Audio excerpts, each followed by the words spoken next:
తండ్రికిని కుమారునికిని పరిశుద్ధాత్మకును ఆదియందు ఇప్పుడు ఎల్లప్పుడు యుగ యుగములు ఎందుడినట్లు మహిమ ఘనత ప్రభావం కలుగును గాక. ఆమె ప్రేమ స్వరూపుడును నమ్మదగిన గొప్ప దేవుడు అయిన రక్షక యేసురాజా మీకు స్తోత్రం. ఇదిను ప్రభువా, ఇదిగో నీ వాక్యము, నీ సన్నిధి, నీ సహవాసం, నీ యొక్క కృప మాతో ఉంచి ఈ వాక్య ధ్యానం ద్వారా మీ నామమునకు మహిమ, అనేకులకు ఆత్మీయ దీవెన మేలు ఆశీర్వాదం కలుగచేయు. నీ యొక్క హస్తము మా మీద ఉంచుము, దీవించుము, ఘనపరచుము, మహిమ పొందుము. యేసునామమున అడుగుచున్నాను తండ్రి, ఆమేన్.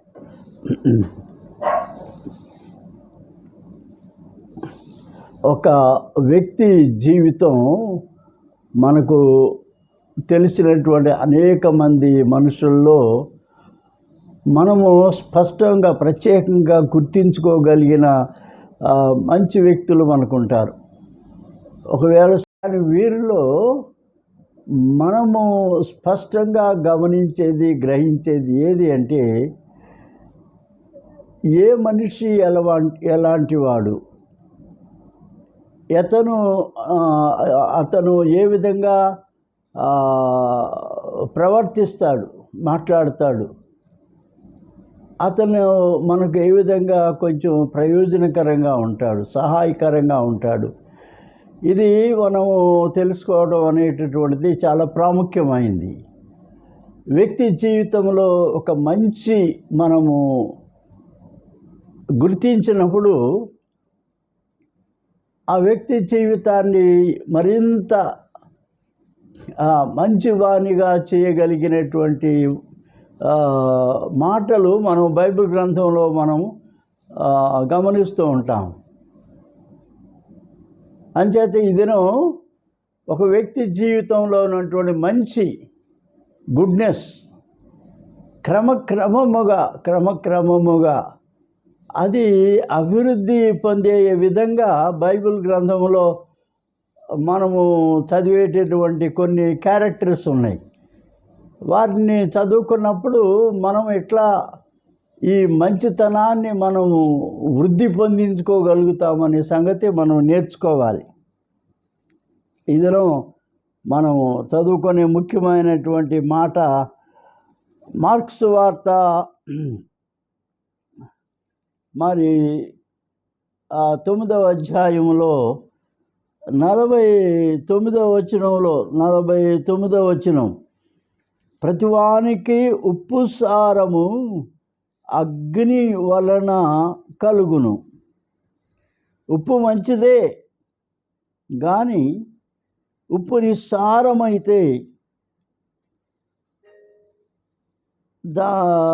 దాని ఎడల దేని వలన మీరు దానికి సారము కలుగుచేతురు. మీలో మీరు ఉప్పు సారము గలవారై ఉండి ఒకరితో ఒకరు సమాధానముగా ఉండుడని చెప్పాను. మంచి మనుషులు ఎప్పుడు కూడా ఇతరులతో ప్రేమగా మాట్లాడతారు, శాంతియుతంగా ప్రవర్తిస్తారు, సమాధానం కలిగి ఉంటారు. వారితో కలవడం, మాట్లాడడం అనేది చాలా సంతోషం కలిగిస్తుంది. ఎందుకంటే వారు చాలా పీస్ లవింగ్ పీపుల్, శాంతి సమాధానం కలిగిన వారుగా ఉంటారు. ఒకవేళ మన జీవితాలకు తారసపడే వ్యక్తులు మంచివారుగా ఉండాలి, వారు శాంతి సమాధానం కలిగిన వారుగా ఉండాలి.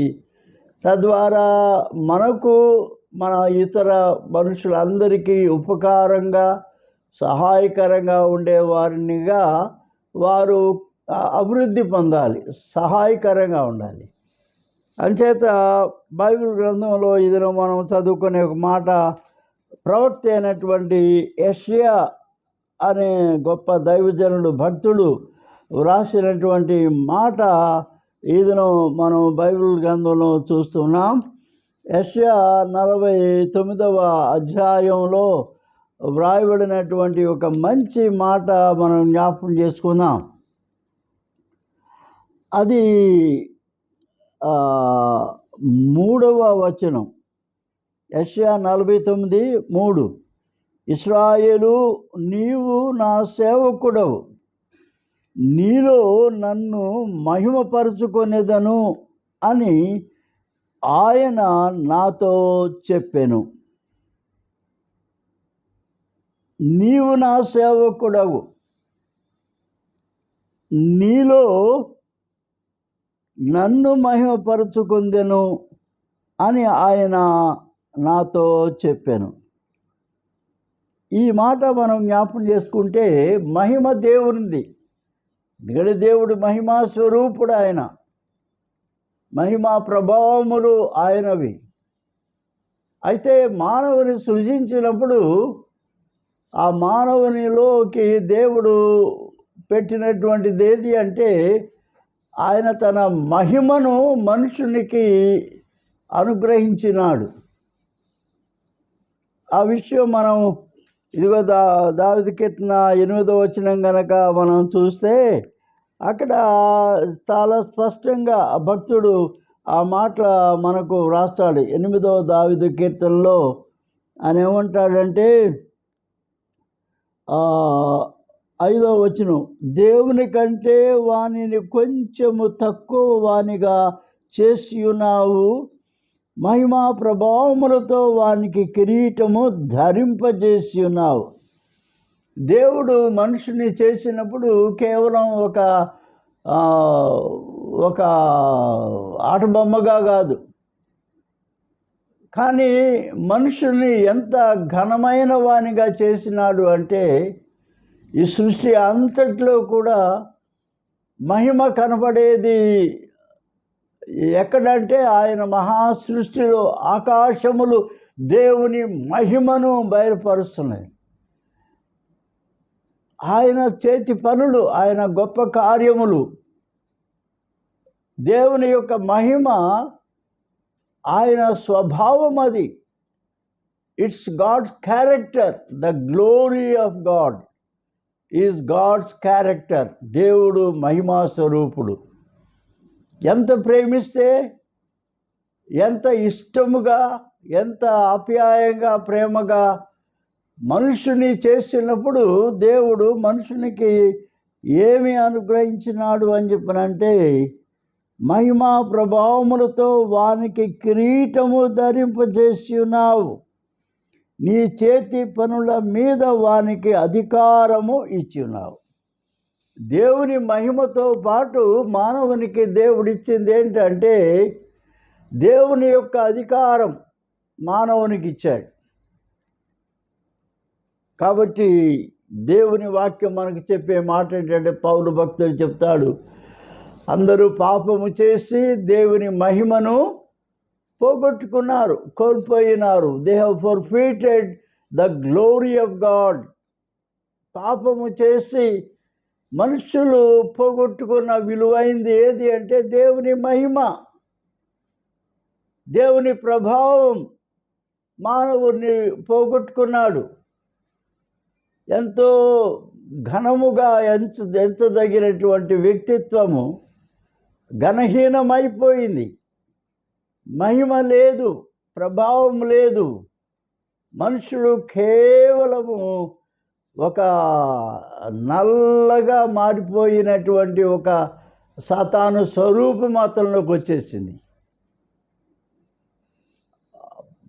పరలోకంలో దేవదూతలు కూడా ఎంతో మహిమలో వారు ఉండేవారు. ఆ మహిమలో వారు తేజో మహిమతో నింపబడిన వారు.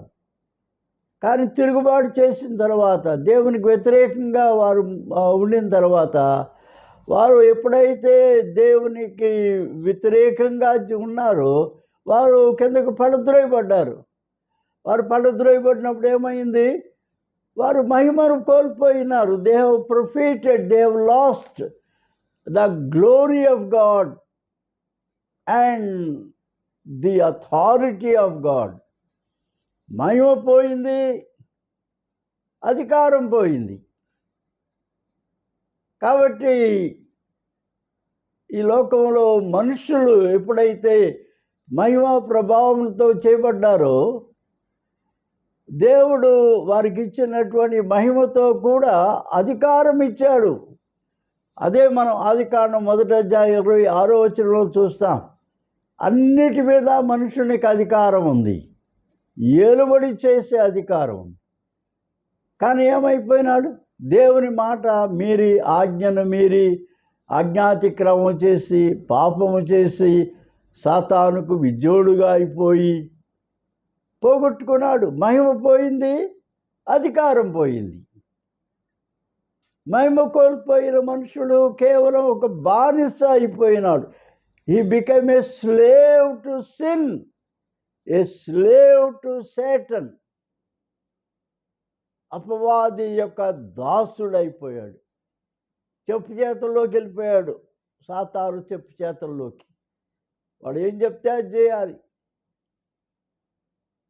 అలాగే అధికారం కూడా పోయింది. ఎందుకంటే దాసులకు అధికారం ఎవడిస్తాడు? పనివాళ్ళకి ఎవడు అధికారం ఇస్తారు?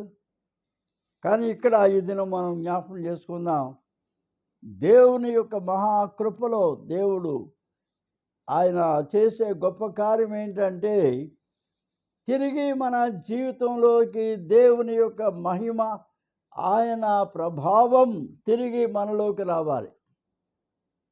అలా మనలోనికి దేవుని యొక్క మహిమ, దేవుని ప్రభావం రావాలి అని చెప్పనంటే మనలో ఏమి కలిగి ఉండాలి అని చెప్పని దేవుని వాక్యం మనకి ఈ దినం ప్రబోధిస్తూ ఉంది. అంటే ఈ లూకా సువార్తలో మనం దాన్ని చూస్తున్నాం. లూకా కాదు, మార్కు సువార్త 9వ అధ్యాయం 49వ వచనంలో అక్కడ మనం ఏమి చూస్తున్నామంటే, ప్రతివానికి ఉప్పు సారము అగ్ని వలన కలుగును. అగ్ని వలన ఉప్పు సారం కలుగుద్ది. ఏ అగ్ని ఇది? ఇది లోక సంబంధమైనటువంటి అగ్ని కాదు. ఈ లోక సంబంధమైనటువంటి అగ్ని కాదు. ఇది పర సంబంధమైన అగ్ని, పరలోకపు అగ్ని. ఎందుకంటే దేవుడు ఆయన చుట్టూ కూడా అగ్ని మండుతూ ఉంటుంది. ఆయన యొక్క సేవకులు అగ్ని జ్వాలల మధ్య నడుస్తుంటారు. హెబ్రీ పత్రికలో ఆ మాట మనకు కనపడద్ది. అగ్ని జ్వాలల మధ్య సంచరిస్తారు వారు. కాలుచున్న రాళ్ల మధ్య సంచరిస్తారు దేవదూతలు, దేవుని బిడ్డలు. పరిశుద్ధతలో, పవిత్రతలో, పరిశుద్ధాత్మలో, అగ్నిలో వారు చేస్తూ ఉంటారు. కాబట్టి ఈ పరిశుద్ధ ఆత్మ అగ్ని మనుషునికి వారి పాపములు, వారి దోషములు, వారి అపరాధములు, వాటన్నిటిని కూడా దహించి వేసి, ఆ అగ్ని వారికి ప్రాయశ్చిత్తము కలుగజేసి వారిని పవిత్రులనుగా చేస్తుంది, నీతిమంతులుగా చేస్తుంది, పరిశుద్ధపరుస్తుంది. ఈ అగ్ని వలన జరిగేది ఏది అంటే, ఒక సారమైన జీవితం అతనికి కలుగుద్ది. ఎందుకంటే మనుషుని జీవితానికి అవసరమైంది దేవుని యొక్క మహిమ, దేవునిలో ఉన్నటువంటి సారవంతమైన జీవితం. దాన్నే ఈ బైబిల్లో, ఈ వాక్యంలో మనం చూస్తున్నాం. ప్రతివానికి ఉప్పు సారము అగ్ని వలన కలుగును అని. పరిశుద్ధాత్మ అగ్ని నిన్ను తాకితే నీ జీవితంలోకి ఏమొస్తుందంటే, ఒక సారమైన జీవితం వస్తుంది. జీవంతో కూడిన జీవితం, క్రొత్త జీవితం. నూతన సృష్టిగా మారుతారు, నూతన జన్మ పొందుతారు.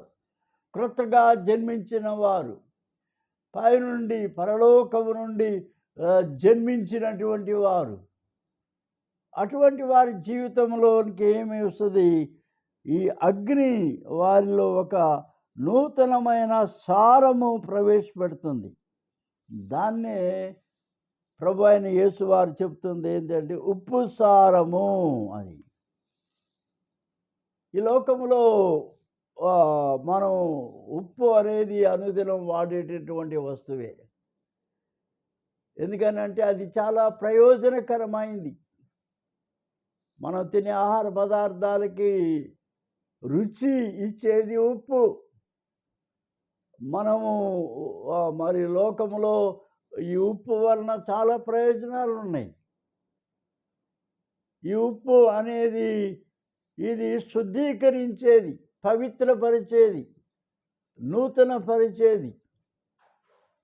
ఈ ఉప్పు ద్వారా చాలా మేలు ఈ లోకములో కలుగుతూ ఉంది. అనుదినం it is every day the salt is being used every person, ప్రతి వారికి. ఎందుకంటే ఉప్పులో ఏముందంటే శక్తి ఉంది, ఎనర్జీ ఉంది, పవర్ ఉంది.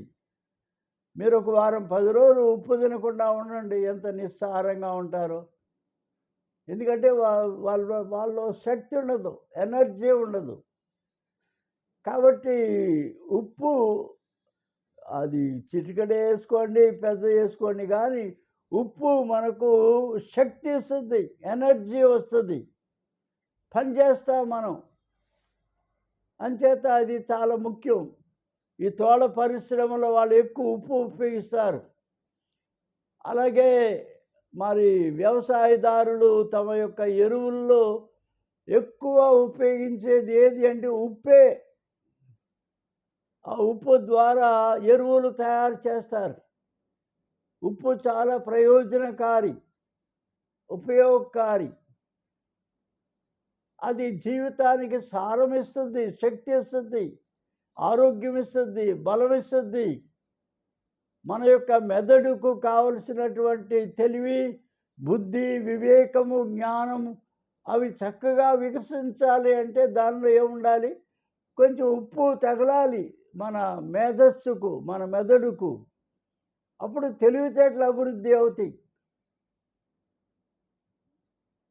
ఇది ఈ లోకంలో మనం వాడే ఉప్పు. కానీ బైబిల్ చెప్పే ఉప్పు ఇది చాలా వేరైన ఉప్పు. ఇది ఆ ఉప్పు ఏది అంటే పరలోకము నుండి దిగి వచ్చిన ఉప్పు. అది ఆ ఉప్పు పేరే యేసుక్రీస్తు ప్రభువు. యేసుక్రీస్తు ప్రభువు ఒక జీవితంలోనికి ఆయన ప్రవేశిస్తే, అంగీకరించబడితే ఆ జీవితము చాలా ఆత్మీయంగా సారవంతమైన జీవితం అవుద్ది. అతని వ్యక్తిత్వంలో నీతివంతుడుగా తీర్చబడతాడు. అతని జీవితము పవిత్రపరచబడుద్ది. ఒకరి జీవితము క్రీస్తు సారము అతనిలోకి రాగానే ఆ వ్యక్తి యొక్క ప్రవర్తన మారిపోద్ది. అతని మాటలు ఉప్పు సారము కలిగిన మాటలు. మీ సంభాషణ యావత్తు ఉప్పు వేసినట్టుగా ఉండాలి, రుచి కలిగిందిగా ఉండాలి. వీరు మాట్లాడితే ఇంకా మాట్లాడితే బాగుంటుంది. ఆయన మాటలు చాలా బాగున్నాయి, ఆయన ఇంకా మాట్లాడితే బాగుంటుంది, ఇంకా వినాలి అనిపిస్తుంది ఆయన మాటలు. ఎందుకంటే ఆ సంభాషణలో మరి క్రీస్తు సారం ఉంది, ఉప్పు సారం ఉంది. కాబట్టి ఉప్పు వేసినట్లు కృపాసహితంగా ఆ రుచి కలిగిన మాటలు మనం మాట్లాడాలి అంటే అది ఉప్పు సారము, క్రీస్తు సారం. అది క్రీస్తు ద్వారానే ఒక వ్యక్తి జీవితంలోనికి సారవంతమైన జీవితం వస్తుంది. క్రీస్తు లేని జీవితం నిస్సారమైన జీవితం. అదే ప్రభువారు చెప్తున్న మాట. ఉప్పు మంచిదే, ఉప్పు నిస్సారమైతే అది దేని వలన మీరు దానికి సారము కలుగుచేతురు? మీలో మీరు ఉప్పు సారము కలిగిన వారై ఉండి ఒకరితో ఒకరు సమాధానముగా ఉండుడి. క్రీస్తు అనే ఉప్పు, పరలోక సంబంధమైన ఉప్పు మీ జీవితంలోకి వస్తే మీరు అందరితో కూడా సమాధానకరంగా ఉంటారు, సమాధానంతో మాట్లాడతారు. మీ చుట్టుపట్ల అంతా కూడా సమాధానం కలిగి ఉంటారు. మీరు మీ యొక్క ప్రవర్తన, మీ యొక్క నడవడి, మీ యొక్క మాటలు, మీ క్రియలు అవన్నీ కూడా చాలా మంచివిగా ఉంటాయి, సమాధానకరంగా ఉంటాయి. మిమ్మల్ని కలుసుకున్నవాడు మరొకసారి ఇంతో కలుసుకొని మాట్లాడితే బాగుంటుంది అని అనిపించేటట్లుగా ఉంటుంది. ఎందుకంటే క్రీస్తు సారము, పరలోక సంబంధమైన ఉప్పు అయిన క్రీస్తు ఆ వ్యక్తి జీవితంలో చాలా మార్పు తీసుకుని వచ్చినాడు. అతడు మాట్లాడుతూ ఉండగా అనేకులు వింటారు. పరిశుద్ధ ఆత్మ పొందినటువంటి శిష్యులు ఆనాడు పెంతెకోస్తు నాడు పేతురు నిలబడి మాట్లాడుతూ ఉంటే సుమారు 3000 మంది ఆ దినం విని మారుమనసు పొందారు, పశ్చాత్తాపడ్డారు. ఆత్మలో వారి యొక్క హృదయంలో పొడుగుబడిన వారై, సహోదరులారా మేమేమి చేతుము అని వారు రెస్పాండ్ అయ్యారు. ఎందుకనంటే ఆ మాటల్లో ఉప్పు సారం ఉంది, క్రీస్తు సారం ఉంది. పునరుత్థానుడైన క్రీస్తు యొక్క సారము పేతురు మాటల్లో ఉంది. వారు విన్నారు, విని వారు మార్పు పొందారు, మారుమనసు పొందారు, రక్షణ పొందారు. ఇంకా ఇంకా మాట్లాడితే బాగుంటుంది అనుకున్నారు. అది ఒక భాష కాదు. అతడు ఏదో ఒక భాషలో మాట్లాడితే ఎన్నో భాషలు మాట్లాడుకునేవారు అక్కడ ఉన్నారు. వారు అందరూ కూడా ఆ యొక్క మాటలు వారు గ్రహించుకోగలిగారు. క్రీస్తు మీలో ఉంటే మీరు మాట్లాడేది ఇతరులు దాన్ని చక్కగా గ్రహిస్తారు, అర్థం చేసుకుంటారు. దాని వెంటనే వారు అబ్బా ఎంత బాగా మాట్లాడారు మీరు, ఇంకా ఇంకా మాట్లాడాలి, ఇంకా మీరు మాట్లాడితే వినాలి అనేటట్టుగా ఉంటాయి మీ మాటలు. దేవుని వాక్యంలో నుంచి ఇంకొన్ని మాటలు మనం జ్ఞాపకం చేసుకుందాం. అదేది అంటే బైబిల్ గ్రంథంలో పాత నిబంధనలో ఈ ఉప్పు అనేది లేవీకాండము 2వ అధ్యాయం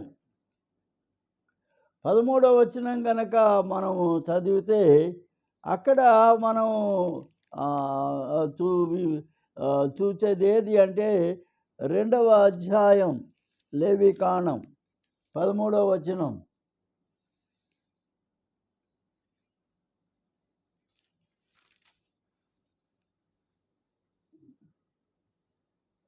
ప్రథమ ఫలముగా యెహోవాకు వాటిని అర్పించవచ్చును, కానీ బలిపీఠము మీద ఇంపైన సువాసనగా వాటిని ఇంపైన సువాసన వాటిని అర్పింపవలదు. నీవు అర్పించు ప్రతి నైవేద్యమునకు ఉప్పు చేర్చవలెను. నీ దేవుని యొక్క నిబంధన యొక్క ఉప్పు నీ నైవేద్యములో ఉండవలెను. నీ అర్పణములన్నిటిలో ఉప్పు అర్పించవచ్చును. లేవికాండం 2:13 ఉప్పు చేర్చాలి ప్రతి అర్పణకు. ఎందుకంటే ఆ ఉప్పు ఆ అర్పణకు కావలసినటువంటి ఆత్మీయమైన దీవెన తీసుకొని వస్తుంది. దేవుని బిడ్డలారా, ఈ మనము అర్పించుటకు, దేవుని ఆరాధించుటకు ఆయన దగ్గరకు అర్పణతో వచ్చినప్పుడు మన ఆరాధన అంగీకరింపబడాలి. అంగీకరింపబడాలి అంటే దానికి ఏమి ఉప్పు చేర్చవలెను అని లేవీకాండం 2:13లో వ్రాయబడతా ఉంది. ఈ ఉప్పు ఎవరు? పాత నిబంధనలో మనకు క్రీస్తు ఒక ఉపమాన రీతిగా కనబడుతున్నాడు, ఒక దృష్టాంతంగా కనబడుతున్నాడు. మన ఆరాధనలో చేర్చదగిన ఉప్పు ఏది అంటే ఈ యొక్క ప్రభు అయిన యేసుక్రీస్తే ఆ ఉప్పు. ఆ ఉప్పు అక్కడ మన అర్పణకు అది చేర్చబడితే అర్పణ అంగీకరించబడుద్ది. మనం జాగ్రత్తగా చూస్తే ఈ యొక్క ఉప్పు మరి యేసుక్రీస్తు ప్రభువే. దేవుని సన్నిధిలో ఎంతోమంది వచ్చి ఆరాధిస్తుంటారు, ఎంతోమంది వచ్చి అర్పణలు అర్పిస్తూ ఉంటారు.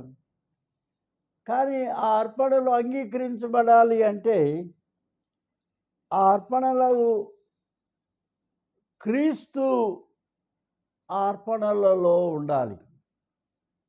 ఒక ఆత్మీయమైన ఉప్పుగా క్రీస్తు ఆ అర్పణలో ఉంటే, ఆ ఆరాధనలో ఉంటే ఆ ఆరాధన దేవుడు అంగీకరిస్తాడు. ఆ యొక్క అర్పణము అంగీకరిస్తాడు. కయీను హేబెలు ఆదికాండం 4వ అధ్యాయం ఆరాధించడానికి వచ్చారు, అర్పణతో వచ్చారు. కానీ కయీను అర్పణ, కయీను ఆరాధన అంగీకరించబడలేదు. ఏమిటి కారణం? ఎందుకు అంగీకరించబడలేదు? ఎందుకనంటే ఏదో మతాచారంగా ఆచార భక్తితో కయీను ఆరాధన చేయడానికి వచ్చాడు. మత ఆచార ప్రకారం దానిని కానుక తీసుకొచ్చాడు. కానీ దేవుడు కోరేది ఏది అంటే ఆచార భక్తి కాదు, ఆత్మీయమైన భక్తి కావాలి. ఆత్మీయమైన భక్తితో ఆయన దగ్గరకు రావాలి. ఆచార భక్తి కాదు, ఆత్మానుసారమైన భక్తితో దేవునిని ఆరాధించడానికి ఆయన సన్నిధికి రావాలి. ఆత్మానుసారమైన అర్పణ. మనుషులు గుడుల చుట్టూ తిరుగుతూ ఉంటారు, దేవాలయాలకు వెళుతూ ఉంటారు, కోట్లు కోట్లు కోట్లు కోట్లు ఆ హుండీల్లో వేస్తారు. ఎన్నో పుణ్యక్షేత్రాలకు వెళ్తారు, పుణ్యతీర్థాలకు వెళ్తారు, కోట్లు లక్షలు ఖర్చు పెట్టి తిరుగుతూ ఉంటారు. కానీ వారి భక్తి అంగీకరించబడదు, వారి ఆరాధన అంగీకరించబడదు, వారి యొక్క కానుకలు అంగీకరించబడవు. కారణం ఏంటంటే ఆ భక్తిలో అది ఆత్మానుసారమైనటువంటి భక్తి కాదు, కేవలము మతాచార సంబంధమైన భక్తి, ఆచార భక్తి. క్రైస్తవ మందిరాల్లో కూడా చాలామంది క్రైస్తవులు గుడులకు వెళ్తుంటారు, ఆరాధనకు వెళ్తారు. ఏదో అలవాటు ప్రకారం వెళ్ళడమే. కొంతమంది అటెండెన్స్ వేసుకోవడానికి వెళ్ళినట్టు వెళ్తారు, ఆ కానుకందులు వేసేసి అంతే వెళ్ళిపోతారు. ఆచార భక్తి. ఆచార భక్తి వల్ల ఎవరికి ఉపయోగం? నీ ఆత్మకు ఉపయోగం లేదు. అలాగే దేవుడు దాన్ని అంగీకరించే భక్తి కాదు, ఆచార భక్తి కాదు. కానీ ఆత్మానుసారమైన భక్తి కావాలి. ఈ ఆత్మానుసారమైనటువంటి భక్తి ఒక వ్యక్తి జీవితంలో ఉండాలి. ఏం చెప్పనంటే ఆ వ్యక్తి జీవితంలో క్రియలు మంచివిగా ఉండాలి.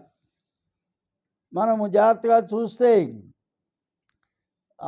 మొదటి యోహాను పత్రిక 3వ అధ్యాయం 10 నుండి 12 వచనాలు కనుక మనం చూస్తే, మొదటి యోహాను పత్రిక 3వ అధ్యాయం 10-12 వచనాలు చదవండి. దేవుని పిల్లలు ఎవరో, అపవాది పిల్లలు ఎవరో బయలుపడును. నీతిని జరిగించే ప్రతివాడు కూడా తన సహోదరుని ప్రేమింపని ప్రతివాడును దేవుని సంబంధులు కారు. మనము ఒకరినొకడు ప్రేమింపవలనన్నది మొదటి నుండి మీరు వినిన వర్తమానమే. మనము కయీను వంటి వారమై ఉండరాదు. కయీను కూడా ఆరాధించడానికి వచ్చాడు, అర్పణ తీసుకుని వచ్చాడు. ఏమైంది? ఆ అర్పణ ఎందుకు అంగీకరించబడలేదు? ప్రేమ లేనివాడు మరణములో నిలిచి ఉన్నాడు. కయీను తన సహోదరుని ప్రేమించి వచ్చాడా? ప్రేమ కలిగి వచ్చాడా? అతని హృదయంలో సహోదరి మీద ప్రేమ ఉందా? ప్రేమ లేదు. కానీ ఏముంది? ప్రేమ లేనివాడు ఎటువంటి వాడని బైబిల్ చెప్తుందంటే, ప్రేమ లేనివాడు మరణములో నిలిచి ఉన్నాడు. తన సహోదరుని ద్వేషించువాడు నరహంతకుడు. ఏ నరహంతకుని యందును నిత్య జీవం ఉండదని మీరు ఎరుగుదురు. ఆయన మన నిమిత్తము తన ప్రాణం పెట్టెను గనుక దీని వలన ప్రేమ ఎటుదని తెలుసుకొనుచున్నాం. మనము సహోదరుల నిమిత్తము మన ప్రాణములు పెట్టబద్దులమై ఉన్నాం. ఎందుకని ఈ కయీను యొక్క అర్పణ అంగీకరించబడలేదు? ఈ కయీను యొక్క ఆరాధన అంగీకరించబడలేదంటే, ఇక్కడ 17వ వచనములో 2వ భాగం, అతని కనికరముతో దేవుని ప్రేమ లేనివాడు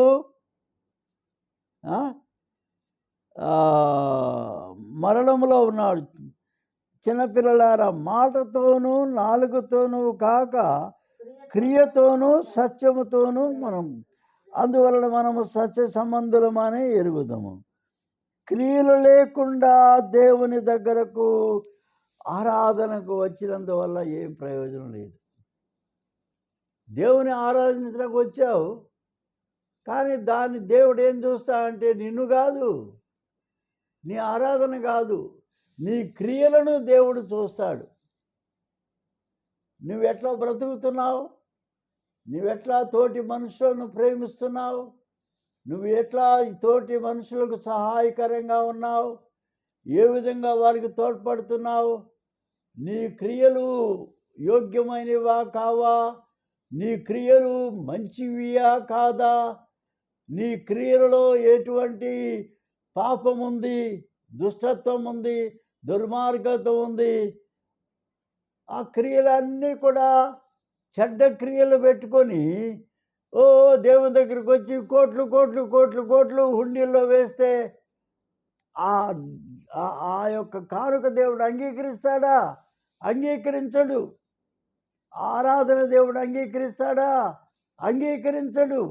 అదే క్రియలు లేని విశ్వాసము మృతము. నువ్వేం తెస్తున్నావు? చచ్చిపోయిన వాటిని తెస్తున్నావు దేవుని దగ్గరికి. నీ అర్పణలో మరణం అయిపోయిన దాన్ని తీసుకుని వస్తున్నాం. దానివల్ల దేవుడు దాన్ని అంగీకరిస్తాడా? దేవునికి కావాల్సింది ఏంటంటే జీవముతో కూడిన అర్పణ, ప్రేమతో కూడిన అర్పణ. హేబేలు అర్పణలో జీవం ఉంది. హేబేలు అర్పణలో మంచి క్రియలు ఉన్నాయి, మంచి ప్రవర్తన ఉంది, మంచి క్రియలతో దేవుడి దగ్గరకు వచ్చాడు.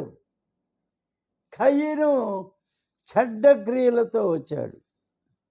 అందుకని దేవుడు ఆ క్రియలను అంగీకరించలేదు. కీర్తన 38:20 వచనం కనుక మనం చూస్తే, కీర్తన 38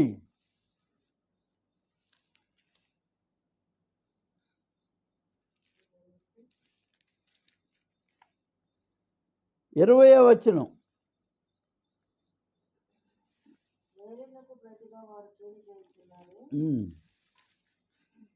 నేను ఉత్తమమైన దానిని అనుసరించినందుకు వారు నాకు శత్రువులైరి. అది మేలునకు ప్రతిగా వారు కీడు చేయుచున్నారు.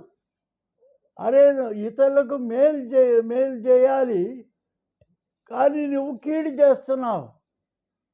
ఓ పక్కనేమో వాళ్ళకందరికీ నువ్వు కీడు చేస్తున్నావు, వాళ్ళని బాధ పెడుతున్నావు, వాళ్ళని ఇబ్బందుల పాలు చేస్తున్నావు. మళ్ళీ గుళ్ళోకి వచ్చి దేవుని ఆరాధిస్తున్నావు, మళ్ళీ గుళ్ళోకి వచ్చి దేవునికి కానుకలు అర్పణలు తీసుకుని వసిస్తున్నావు. దేవుడు వాటిని అంగీకరిస్తాడా? నీ ఆరాధన వ్యర్థం, అంగీకరించడు. నీ కానుకలు వ్యర్థం, అంగీకరించడు. కారణం ఏంటంటే నీ యొక్క ఆరాధనలో, నీ కానుకలలో మంచి లేదు, దుష్టక్రియలు ఉన్నాయ్యా. ఇంకో మాట, సామెతలు 29:10. సామెతలు 29వ అధ్యాయం 10వ వచనం. నరహంతకులు నిర్దోషులను ద్వేషించుదురు. అంటే ద్వేషించుచు నరహంతకులు వారి యొక్క ప్రాణములు తీస్తూ మళ్ళీ దేవుని దగ్గరికి వస్తున్నారు. యథార్థవంతుల ప్రాణమును తీయజూతురు.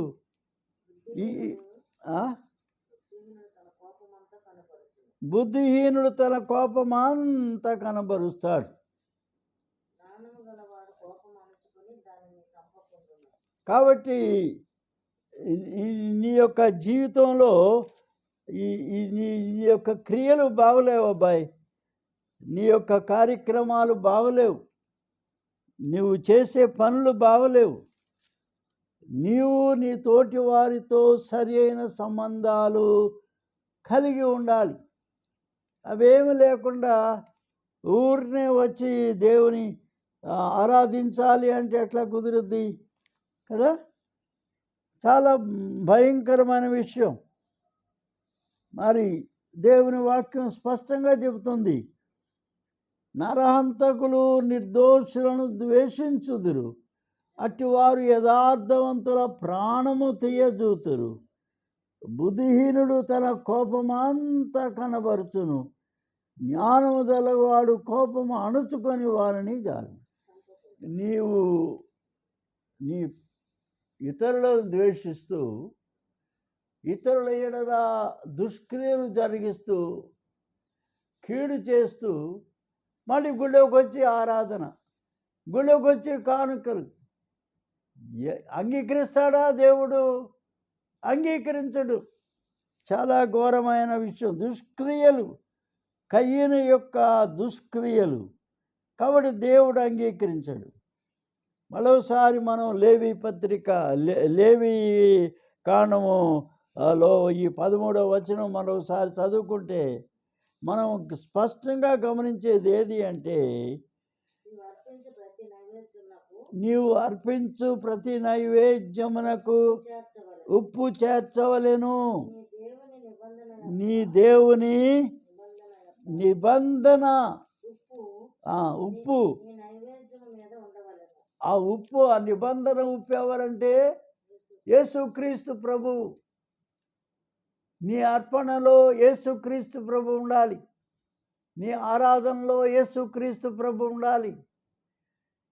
అప్పుడు ఆ యొక్క అర్పణ పరిశుద్ధపరచబడుద్ది, ఆ ఆరాధన పరిశుద్ధపరచబడుద్ది. దేవుడు దానిని అంగీకరిస్తాడు.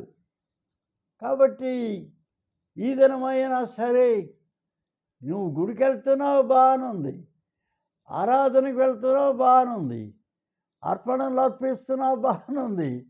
కానీ దేవుడు అంగీకరించాలి కదయ్యా. అంగీకరించాలి అంటే ఆ ఉప్పు పవిత్రమైన ఉప్పు, ఆ ఉప్పే ప్రభు అయిన యేసు క్రీస్తు ప్రభువు. ఆయన నిన్ను ఆరాధనను ఆయన పవిత్రపరుస్తాడు. నీ అర్పణను పవిత్రపరుస్తాడు. నీ అర్పణ, నీ కానుక దేవుడు అంగీకరించేటట్టు చేస్తాడు. నువ్వు వేలు ఇవ్వచ్చు, కోట్లు ఇవ్వచ్చు, లక్షలు ఇవ్వచ్చు, నువ్వు వెండి బంగారాలు ఎన్నెన్నో ఇవ్వచ్చు, కానీ క్రీస్తు లేని ఆరాధన, క్రీస్తు లేని అర్పణ అది ఏమాత్రము దేవుడు అంగీకరించడు. కయీను అర్పణ లాగానే నీ అర్పణ, కయీను ఆరాధన లాగానే నీ యొక్క ఆరాధన క్రియలు లేని, మంచి క్రియలు లేని, ఇతరులను బాధించి, హింసించి, కష్టపెట్టి, దుష్టక్రియలు చేసి నువ్వు వచ్చి ఆరాధన చేస్తే ఎట్లా అంగీకరిస్తాడు దేవుడు? అంగీకరించడు. ఇంకో మాట మనం చూద్దాం. యెహెజ్కేలు గ్రంథము 43వ అధ్యాయం. యెహెజ్కేలు గ్రంథము 43వ అధ్యాయం. దేవుని నామముకు స్తోత్రం కలుగును గాక. దేవుని దగ్గరకు మనం వచ్చేటప్పుడు ఏ విధంగా మనము దేవుని దగ్గరికి రావాలి, ఎటువంటి అర్పణతో దేవుని దగ్గరికి రావాలి, దేవుని వాక్యం మనకు స్పష్టంగా తెలియజేసే విషయం ఏంటంటే, అర్పణను కానీ మరి దేవునికి తీసుకుని వచ్చేది ఏదైనా సరే నీవు పరిశుద్ధమైందిగా, పవిత్రమైందిగా అది ఉండాలి అని చెప్పనంటే, ఆ అర్పణ ఎట్లా ఉండాలి? అందులో పవిత్రమైన ఉప్పు చేర్చబడిందిగా ఉండాలి. 43వ అధ్యాయం 43వ అధ్యాయం 24వ వచనం. 43వ అధ్యాయం యెహెజ్కేలు 24వ వచనం. యెహోవా సన్నిధికి వాటిని తేగా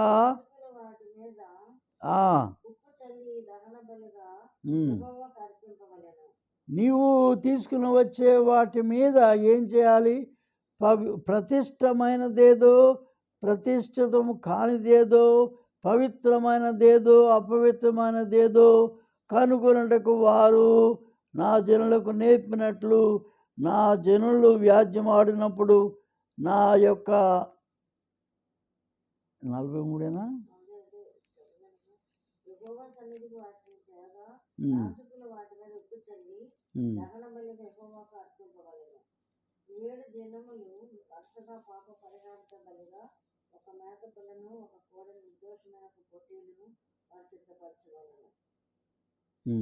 దానికి ఏం చేర్చాలి?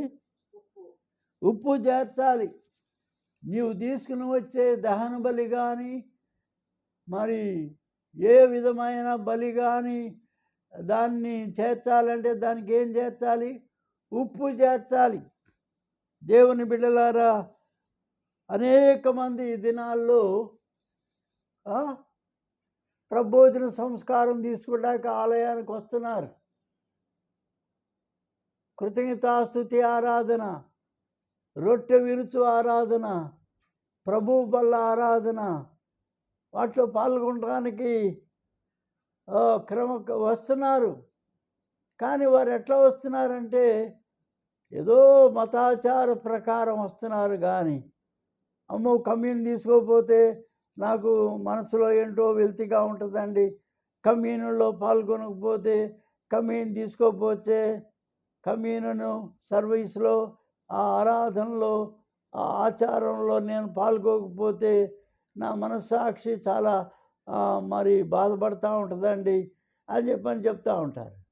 కానీ దేవుని బిడ్డలారా, మీరు ప్రభు భోజన సంస్కార ఆరాధనలో ప్రభు బల దగ్గరికి వచ్చేటప్పుడు, రొట్టె విరుచు ఆరాధనలో పాల్గొన్నప్పుడు, ప్రభుభోజన సంస్కారంలో ఆయన రొట్టె, ఆయన శరీరమును భుజించడానికి, ఆయన అమూల్యమైన రక్తము, చిందించబడిన రక్తం తీసుకోవడానికి వచ్చినప్పుడు మీరు ఏమి గమనించాలి అంటే, ఆ యొక్క ఆరాధనలో రొట్టె దానికి ఉప్పు చేర్చబడాలి. ఉప్పు చేత అది శుద్ధీకరించబడాలి. ఆ బలి అర్పణము శుద్ధీకరించబడాలి.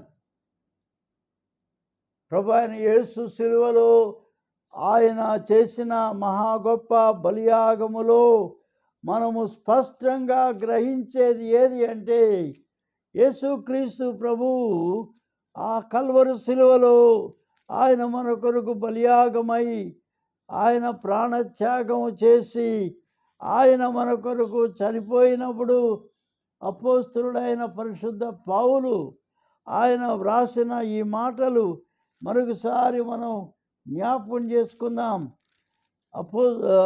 మొదటి కొరింథీ పత్రిక 11వ అధ్యాయంలో మనము దాన్ని చూస్తే 23వ వచనం, నేను మీకు అప్పగించిన దానిని ప్రభు వలన పొందితిని, ప్రభు అయిన యేసు తాను అప్పగించబడిన ఆ రాత్రి. ఎందుకు అప్పగించబడ్డాడు యేసు ప్రభు?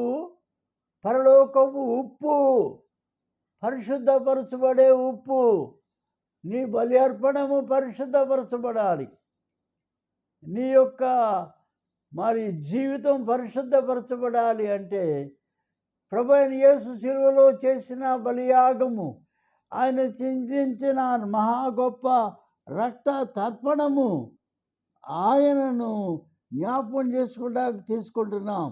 ఆయన అప్పగించబడిన రాత్రి ఒక రొట్టెను ఎత్తుకొని కృతజ్ఞతాస్తులు చెల్లించి దాన్ని విరిచి, ఇది మీ కొరకైన నా శరీరము, నన్ను జ్ఞాపకం చేసుకున్నకై దీని చేయుడని చెప్పాను.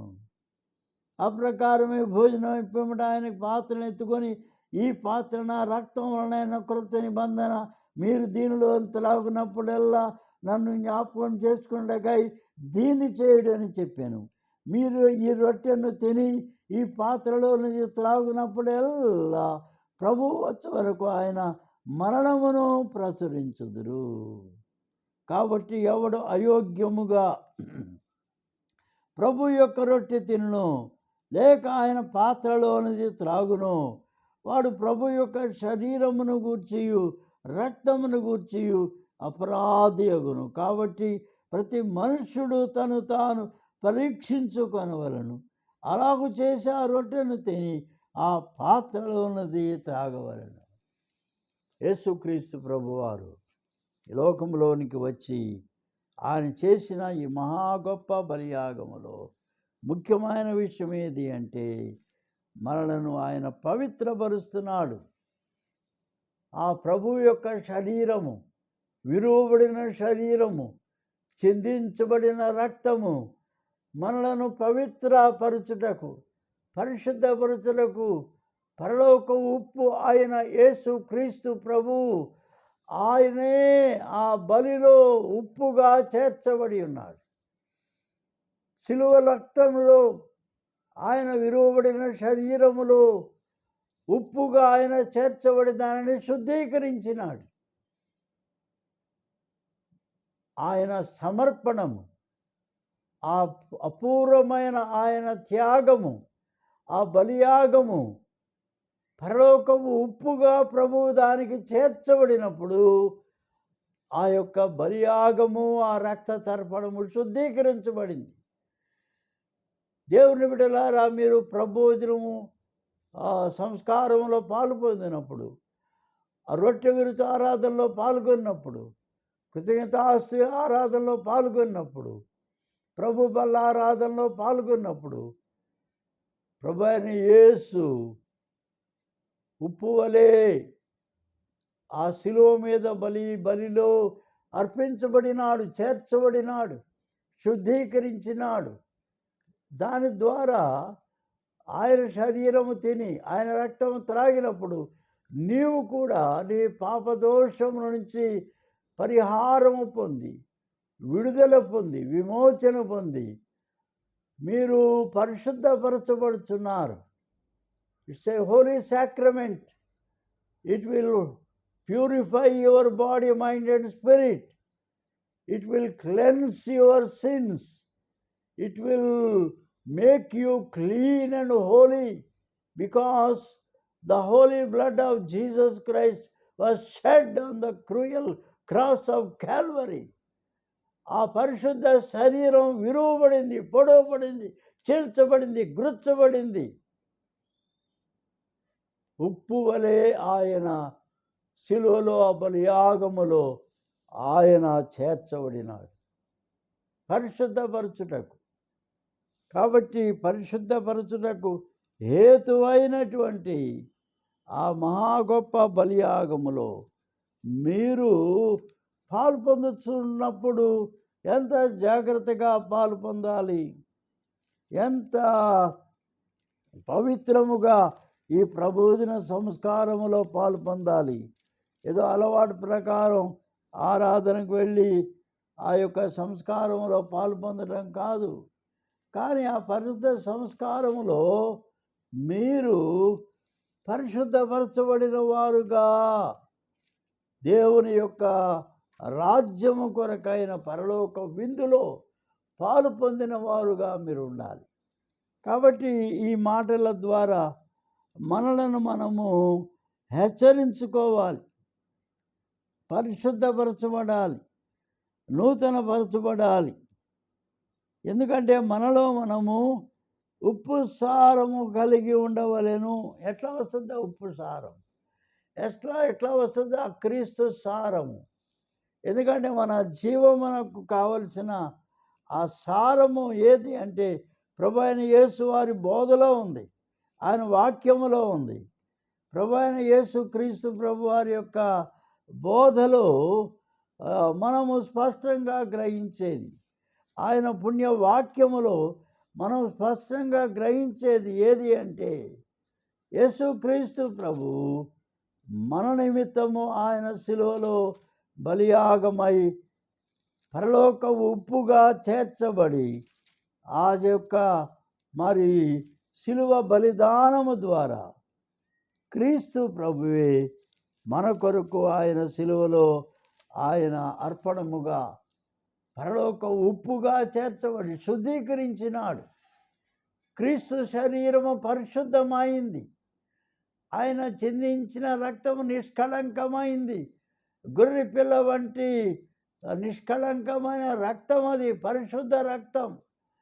దానిలో నీవు పాలు పొందుతూ ఉన్నప్పుడు ఆ బల్ల ఆరాధనలో, ఆ రొట్టె విరుచు ఆరాధనలో, ఆ హోలీ యూకరిస్టులో, ప్రబోధన సంస్కారములో పాలు పొందుతున్నప్పుడు ఆ పరిశుద్ధ శరీరములో, ఆ పరిశుద్ధ రక్తములో నీవు శుద్ధీకరించబడుతున్నావు.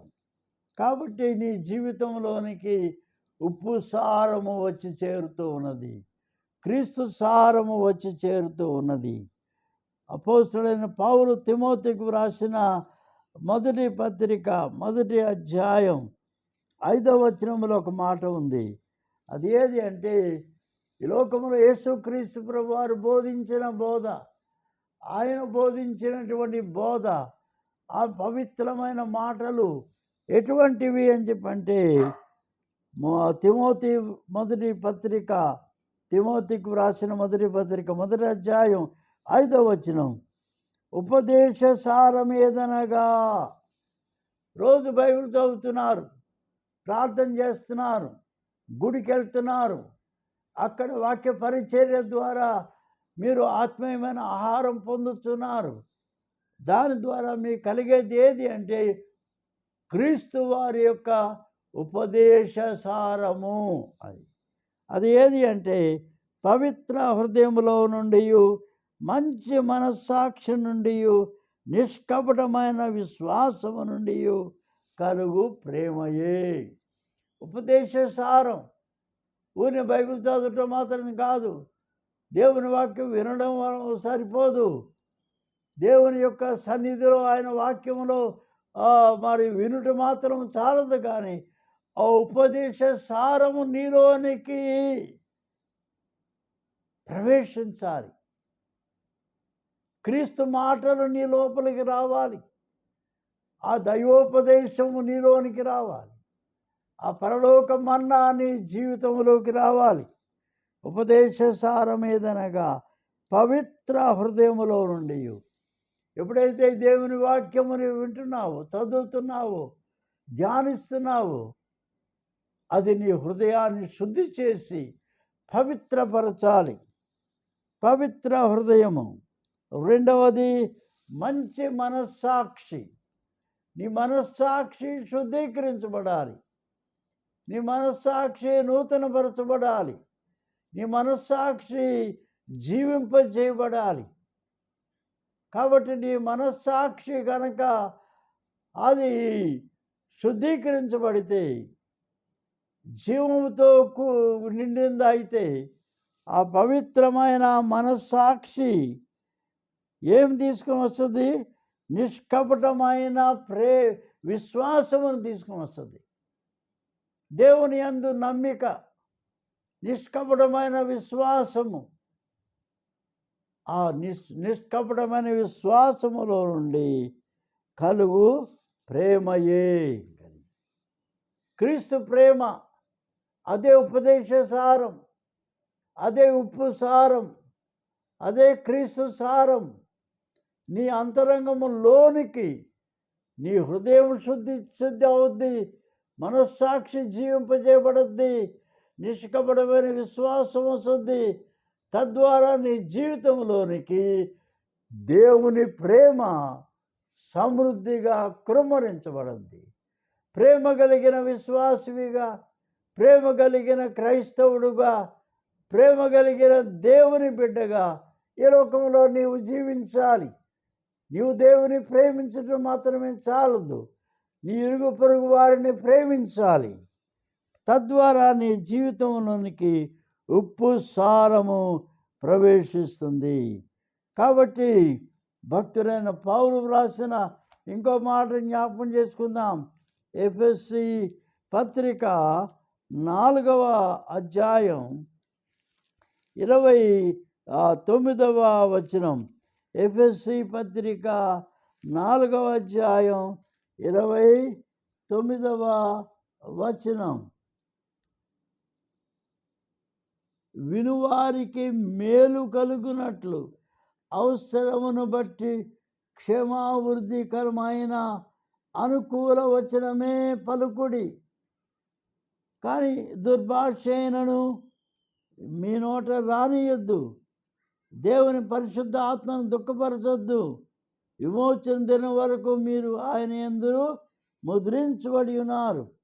కాబట్టి సమస్తమైన ద్వేషము, క్రోధము, కోపము, అల్లరి, దూషణ, సకలమైన దుష్టత్వమును మీరు విసర్జించి ఒకని ఎడల ఒకడు దయగలిగి కరుణా హృదయములై క్రీస్తు దేవుడు మిమ్మను క్షమించిన ప్రకారం మీరును ఒకరినొకరు క్షమించుడి. ఇది ఉపదేశ సారం, ఇది క్రీస్తు సారం, ఇది పరలోక ఉప్పు సారం. దీనిని మీరు కలిగి ఉండాలని దేవుని వాక్యం స్పష్టంగా మీకు తెలియపరుస్తున్నది. కనుక దేవుని బిడ్డలారా, ఉప్పు సారము కలిగి ఉండండి. ఈ లోకము ఉప్పు కాదు, అది కూరలకు లేకపోతే పచ్చళ్ళకి, ఈ ఇతరమైన ఎరువులకి, మిగతా వాటన్నిటికీ అది అది అది రుచి కలుగు చేస్తుంది, దాన్ని పవిత్రపరుస్తుంది, దాన్ని పాడవకుండా కాపాడద్ది. కానీ మీరు కలిగి ఉండవలసింది ఏది అంటే క్రీస్తు సారము. ఉందా క్రీస్తు సారము నీలో? ఉన్నాడా క్రీస్తు మీలో జీవించి? ఉప్పు సారము కలిగి ఉండండి అంటే నోవహు భార్య, నోహనా కాదు, లోతు భార్య కదా, లోకమును ప్రేమించింది. ఆమె హృదయంలో ఏముంది? లోకము యొక్క సారం ఉంది, పాపము యొక్క సారం ఉంది, అవినీతి, అపవిత్రతతో కూడిన సారం ఉంది. కాబట్టి అది వెనక్కి తిరిగి చూసి ఉప్పు స్తంభం అయిపోయింది. ఉప్పు స్తంభముగా ఉంటావా ఈ లోకములో? క్రీస్తు సారము కలిగి, దేవుని యొక్క ప్రేమ కలిగి, పవిత్ర హృదయము కలిగి, మంచి మనస్సాక్షి కలిగి, మంచి విశ్వాసము కలిగిన వారుగా, దేవుని బిడ్డలుగా మీరు దేవుని యొక్క సారము కలిగి ఉండండి. నేను చూసిన వాళ్ళు ఏమనుకోవాలి? అవునండి, ఈయన నిజంగా క్రీస్తు భక్తుడే, ఈయన మాటల్లో క్రీస్తున్నాడండి. ఈయన మాట్లాడుతూ ఉంటే, ఒకరోజు నేను బస్సులో ప్రయాణం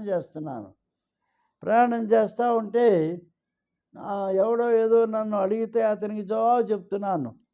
గబగబా ఒక యవనస్తుడు అందరినీ తోసుకుంటూ వచ్చి నా దగ్గరికి వచ్చాడు. పాస్టర్ గారు మీకు వందనాలు అన్నాడు. ఒరే నువ్వేంట్రా ఇక్కడున్నావన్నా? అయ్యా నేను కాకినాడ నుంచి ఇక్కడ ఒక కంపెనీ ఇంటర్వ్యూకి వచ్చాను అన్నాడు. మీ మాట నాకు వినబడగానే నేను గుర్తుపట్టాను అయ్యగారు మిమ్మల్ని, మీ స్వరం గుర్తుపట్టాను, మీ మాట గుర్తుపట్టాను, పూర్ణచంద్రరావు గారు కదా అని నేను గ్రహించి వెంటనే నేను మీ దగ్గరకు వచ్చాను అయ్యగారు. మీరు ఎంత మంచి ఉపదేశం చేసేవారు అయ్యగారు, మీరు ఎన్ని మంచి ప్రసంగాలు చేసేవారు, ఎంతగా చక్కగా దేవుని వాక్యం బోధించారు, ఎంతగా మీరు మారు మనసు రక్షణ గురించి బోధించి అనేకులను క్రీస్తు రక్షణలోకి నడిపించారు. కాకినాడలో మీరు చేసిన సేవయ్య ఇంకా మాకు గుర్తుంది సార్ అని చెప్పారు. ఆయన మాట్లాడుతున్నాడు. క్రీస్తు సారము కలిగి ఉంటే మన మాటలు, మన స్వరం దేవుని స్వరం, క్రీస్తు స్వరం, క్రీస్తు సారము కలిగిన మాటలు, దేవుని మాటలు ఎన్నడూ కూడా వారు మర్చిపోరు. వారి హృదయంలో అవి ఇంకా ఉంటాయి. గబగబా తోసుకుని వచ్చి అయ్యగారు మీకు నమస్కారం అన్నాడు. పూర్ణచంద్రరావు గారు మీకు నమస్కారం. క్రీస్తు సారము కలిగి ఉండాలి, ఉప్పు సారము కలిగి ఉండాలి, దేవుని సారము కలిగి ఉండాలి. ఏదో బతికామంటే బతికామన్నట్టు కాదు, ఏదో గుడికి వెళ్ళామన్నట్టు కాదు, విశ్వాసులుగా జీవించామంటే కాదు. మీ అర్పణలో ఎవరుండాలి? మీ ఆరాధనలో ఎవరుండాలి? క్రీస్తు ఉండాలి. మీరు తీసుకునే ప్రభోజన సంస్కారములో, బలారాధనలో, రొట్టె విరుత ఆరాధనలో క్రీస్తు శిలువలో చేసిన బలియాగము, ఆ చెందించిన అమూల్య రక్తము నీ జీవితాలని కడిగి పవిత్రపరచాలి. క్రీస్తు సారం, ఉప్పు సారం. ఆ బలిలో క్రీస్తు శ్రమపడినప్పుడు ఉప్పు చేర్చబడిన బలిగా అది ఉంది. మూడవది, మీ జీవితం, మీ ప్రవర్తన, మీ మాదిరి, మీ మాటలు ఉప్పు సారము కలిగినవిగా ఉండాలి. ప్రభువైన దేవుడు మీ జీవితాలకు ఇటువంటి ఉప్పు సారము, ఇటువంటి క్రీస్తు సారము, ఇటువంటి దేవుని వాక్యము, ఉపదేశ సారము మీ జీవితాల్ని పవిత్రపరిచి ఆశీర్వదించునుగాక. ఆమేన్. మహాపరిశుద్ధుడవును మిక్కిలి ప్రేమ గల మా యేసు ప్రభువా, ఈ పరిశుద్ధ వాక్యము ద్వారా ఇదిగో ప్రభువా, ఈ దినం నీ మాటలు ఉప్పు సారము కలిగిన మాటలు నాయన, ఆరాధనలో, ప్రార్థనలో, అర్పణములలో, కానుకలు అర్పించట్లో ఉప్పు చేర్చబడినట్టుగా క్రీస్తు మా యొక్క ఆరాధనలో ఉప్పు సారముగా ఉండాలి. మా కానుకలు క్రీస్తు యొక్క అర్పణములుగా ఉండాలి. మా జీవితాలు ప్రభువైన యేసు శిలువలో చేసిన బలియాగములో ఉప్పు వలె ఆయన చేర్చబడినాడు కనుక మా జీవితాలు పవిత్రపరచబడాలి, పరిశుద్ధపరచబడాలి, నూతనమైనవిగా చేయబడాలి. మా ప్రవర్తన, మా మాటలు, మా పలుకు, మా క్రియలు పరిశుద్ధమైనవిగా ఉండాలి. ఉప్పు చేర్చబడినట్టుగా నూతనపరచబడిన క్రియలు, క్రీస్తునందు నూతన సృష్టిగా చేయబడిన జీవితం యొక్క పవిత్రమైన క్రియలు, పవిత్రమైన పనులు, పవిత్రమైన మాటలు మేము కలిగి ఉండాలి. ప్రభువా, మమ్మను పవిత్రపరచయ్యా.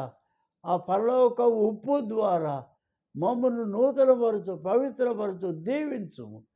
క్రీస్తు పుణ్యనామను బట్టి మికిలిగా ప్రార్థిస్తున్నాం పరమ తండ్రి. ఆమేన్. ఇప్పుడు తండ్రి, కుమారుడు, పరిశుద్ధాత్మ ఏక దేవుని దీవెన, దైవాశీస్సులు మనకు తోడై ఉండును గాక. ఆమేన్.